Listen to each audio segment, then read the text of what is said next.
morning.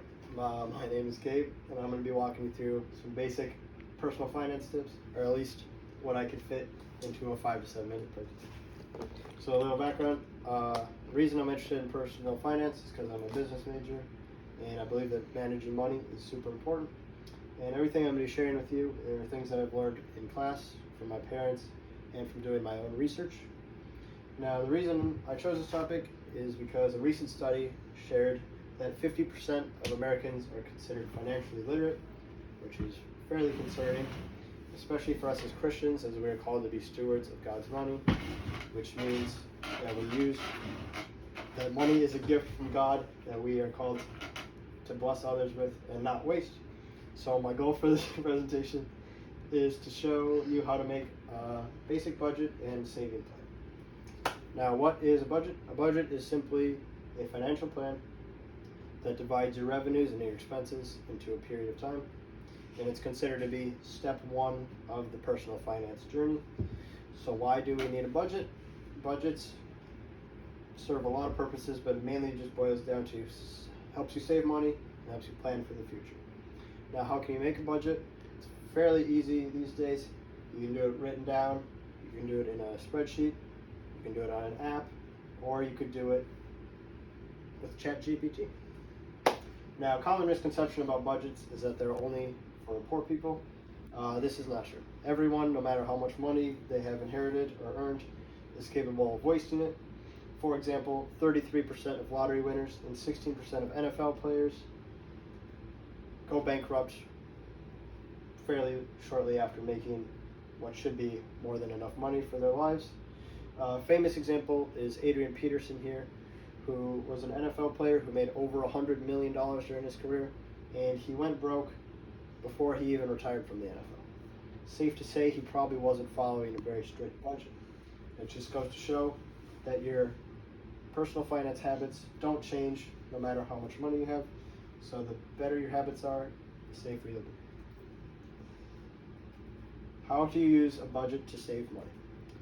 There's a lot of ways to do this, but the biggest one is zero-based budgeting, which means that every single dollar that you earn over a period of time is either spent or saved.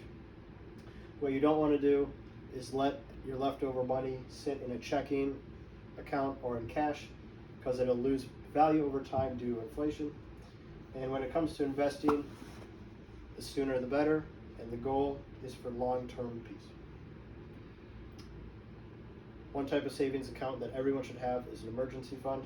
Emergency fund will cover you during any unexpected life events, which usually cost a lot of money, such as your car breaking down, you get fired unexpectedly, or you have sudden medical bills. And what you want to have saved is 3 to 6 months of your living expenses. It's going to range from probably $8,000 to $20,000. And what you want to do is put money each month into a high yield savings account, which will earn 4% interest over time with zero risk. And what you want to do is contribute a small chunk of your budget each month and then refill it as needed. A common type of retirement account is a Roth IRA, which is a compounding investment account. It's invested into a diverse stock market portfolio, which will typically earn anywhere between 7 to 10% annually. And with an Roth IRA, you can't withdraw it. If you withdraw it before you're 59 and a half years old, you have to pay tax, but after it's completely tax-free. Now, the maximum contribution is $7,000 a year or $583 a month. So if you max it out when you're 22 years old and fill it every single month until you're 65, and if you invest it in the stock market over the last 50 years has earned about 10% on average. So once you're 65 years old, you should have over $5 million saved. Now, here is an example of a budget, just to demonstrate everything that I've shared with you. This is a very basic budget that I made for an Indiana resident who earns $66,000 a year. So you start with your revenues. You want to make sure you include everything, not just your salary. So if you get birthday gifts, anything like that, any extra side gigs, you got to put that on there. And then once you have your revenues, you start by calculating your tax expense. So at this income level, In Indiana, you pay about 23% tax on that. And then next, I like to put the tithe at the top, just 10%. And then after that, it's just basic living expenses.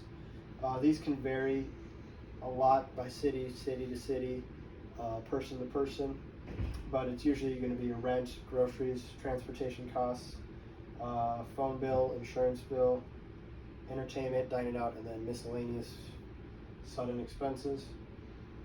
And also you'll have, a lot of us will probably have student loan debt, which will average around $200 a month, depending on how much you took out.